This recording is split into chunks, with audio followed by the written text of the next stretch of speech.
Hello there, my name is Kevin May, or Phil Osophical, and in this video I will be explaining a new paradigm of community organizing or community building. And so for the past 9 months I've been basically a full-time community organizer in my hometown of what I like to call Peaceburg, formerly known as Pittsburgh. And so during this 9-month period I've experimented with a lot of different ways of community organizing and putting on events, and so I'm making this video to share some of the insights that I've gained. And this video is intended for people who are trying to get people to come out to events, and for anyone who's a part of a social movement, for example the Transition Town movement or the Evolver social movement.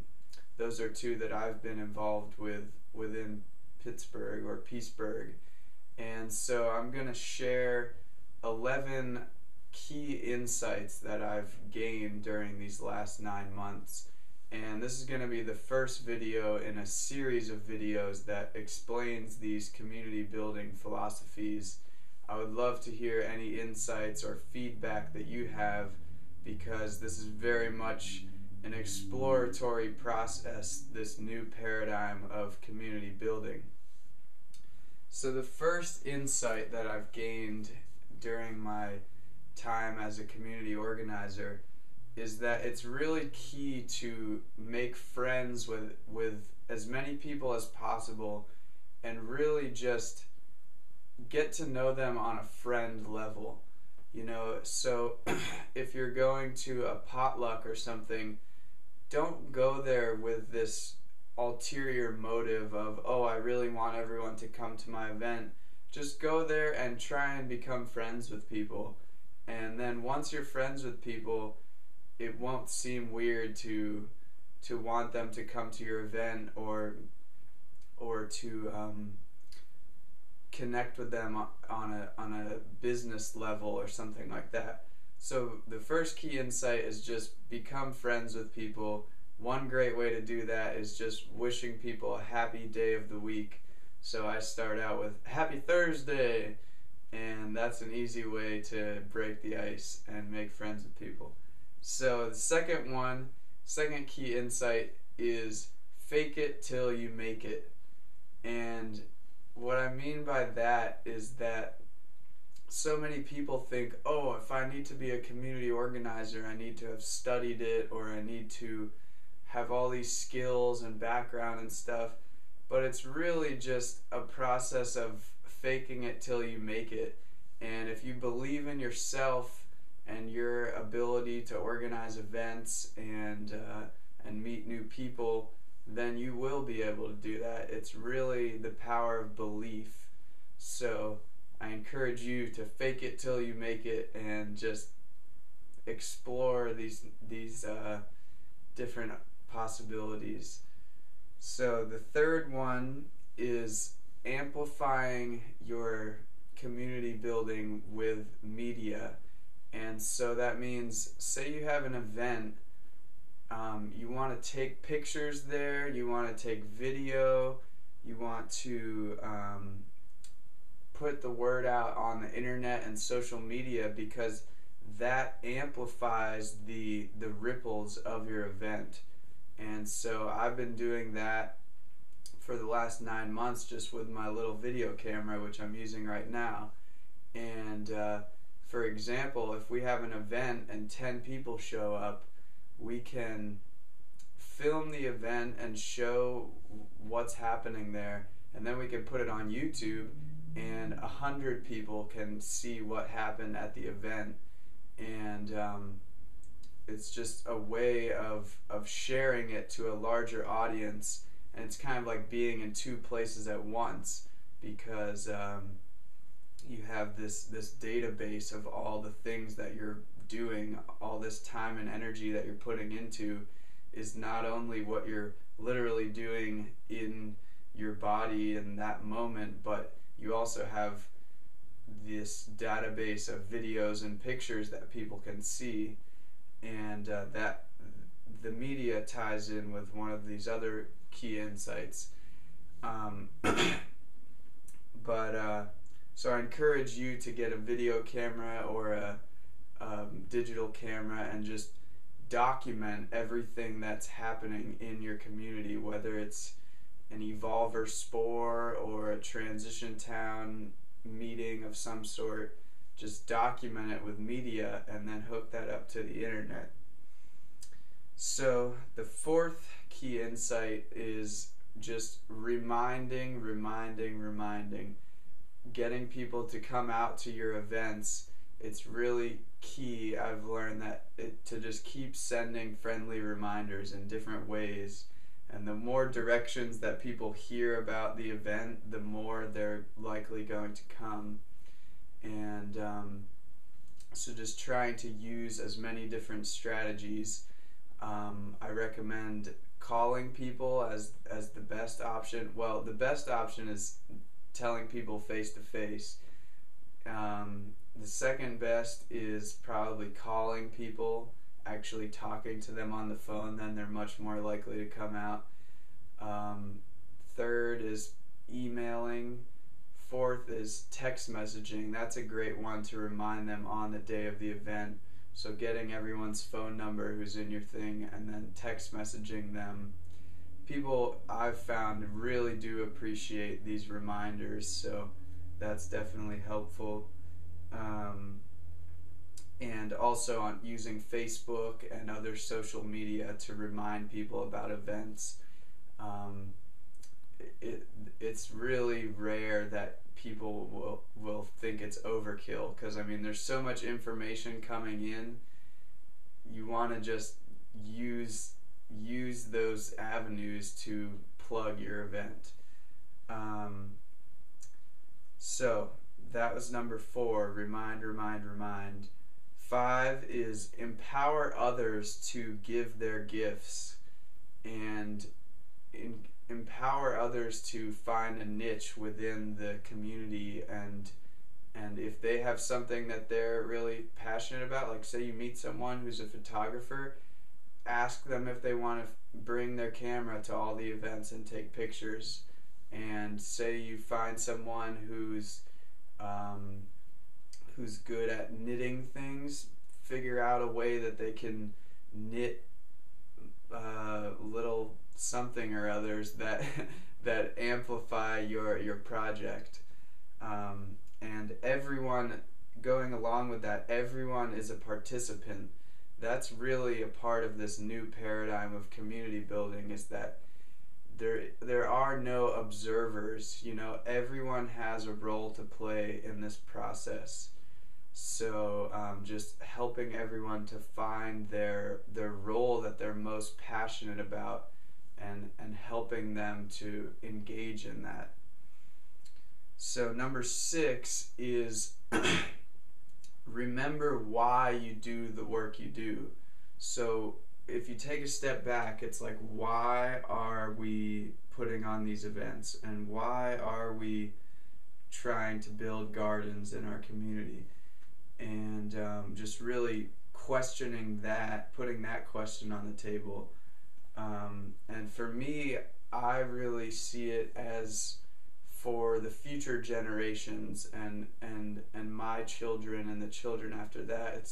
They're gonna be like, looking back, they'll be like, Grandpa Kevin, why were you doing all that crazy community organizing? And I'll be sitting in my rocking chair, you know, be like, well, I was doing it so that you guys would have a planet to live on, and you guys would have healthy food to eat now 70 years later, you know. So that's one way of framing it. Another thing is to see it from a really big viewpoint of perhaps seeing it as in this new story of the evolution of humanity, and that we each as individuals are cells within the body of humanity, and we are creating this super organism that spreads throughout the whole planet. And so kind of seeing all the work that you're doing from maybe outer space and seeing all these connections being made and new friendships as the cells of this new organism kind of fusing together and building this holistic network that stretches across the whole globe. So that's number 6. Remember why you do the work you do. Number 7 is always encourage people to brainstorm and imagine, and don't shut down any ideas no matter what. There's strategies on brainstorming, and a lot of studies have found that when you get a lot of people in the same room and everyone's brainstorming, all these new ideas just spring out of it. It's called the collective genius in the Transition Town movement. So number 7 is keep dreaming, keep imagining, and keep telling the new story of what's happening.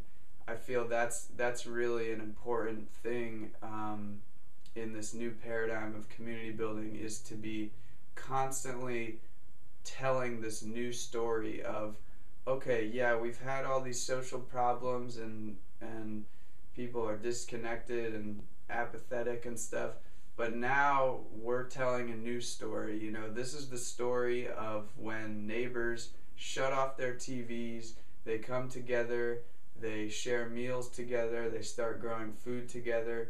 This is the new story, and we're going to keep dreaming these new projects, and the limit is the sky. It really is. In my 9 months, like, all these things happen where my rational mind would think like, oh, that idea is too crazy, you know, we can't do that. But then when the group energy comes in, we just made it happen. All these different events, the peaceful gathering of hands, which I'll post a link to, just all these amazing things happen when you just keep dreaming and keep imagining what is possible. So that's number 7. Number 8 is trust the process. So it's this concept of just trusting that what you're doing is important and that there will be support coming in from many different directions, and which ties right in with number 9, which is don't get discouraged.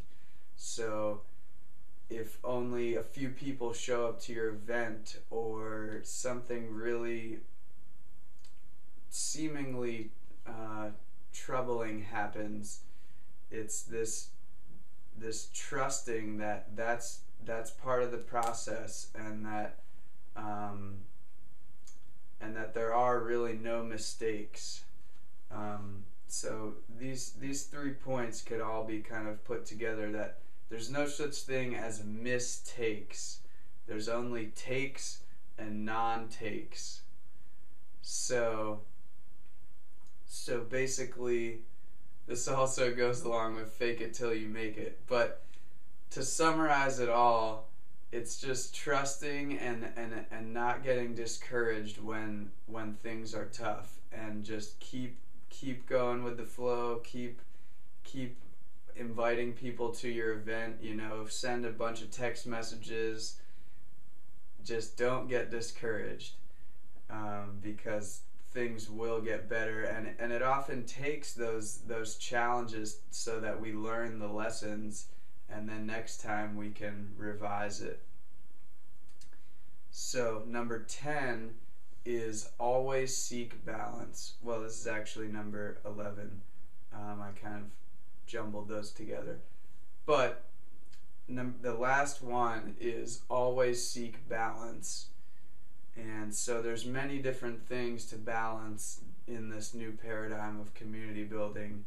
And one that I feel is really important is balancing caring for yourself as a body, mind, spirit, and caring for others.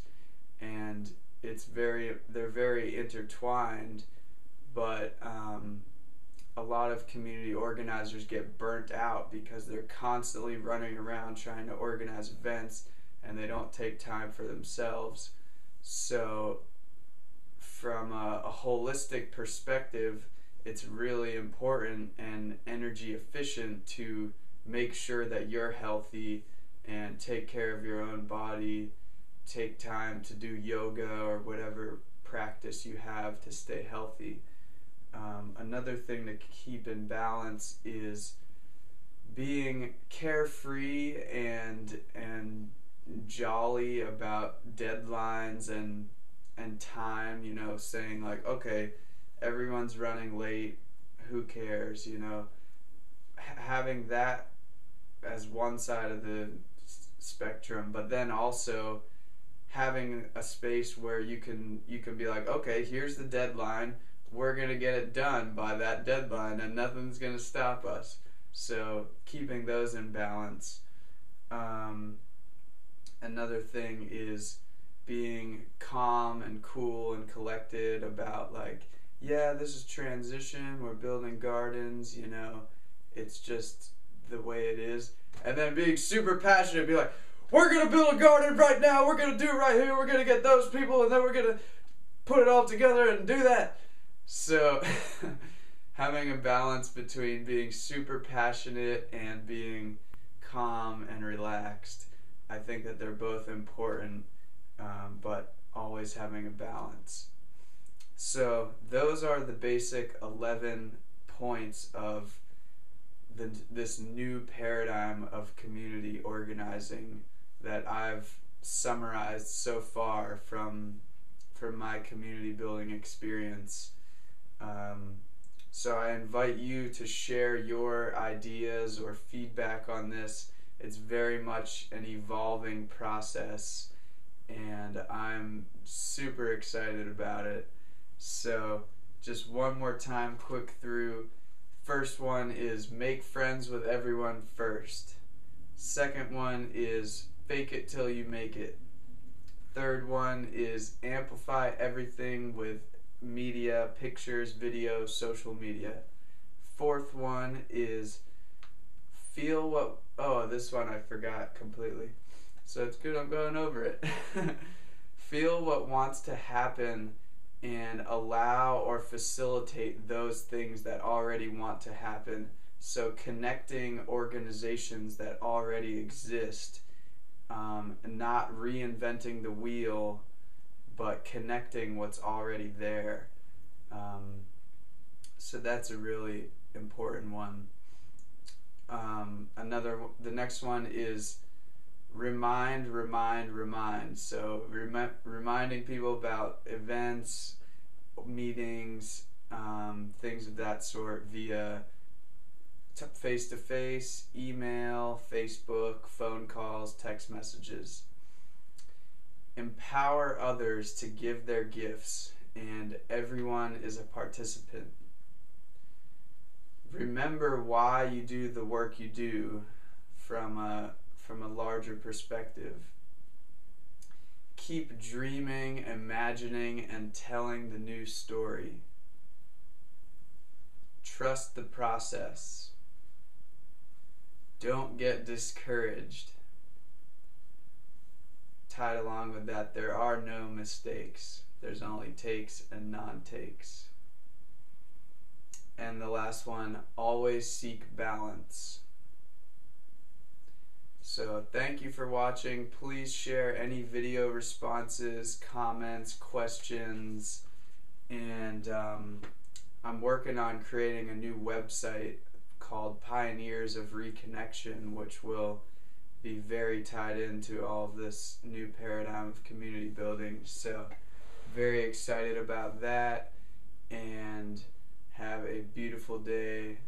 Thank you.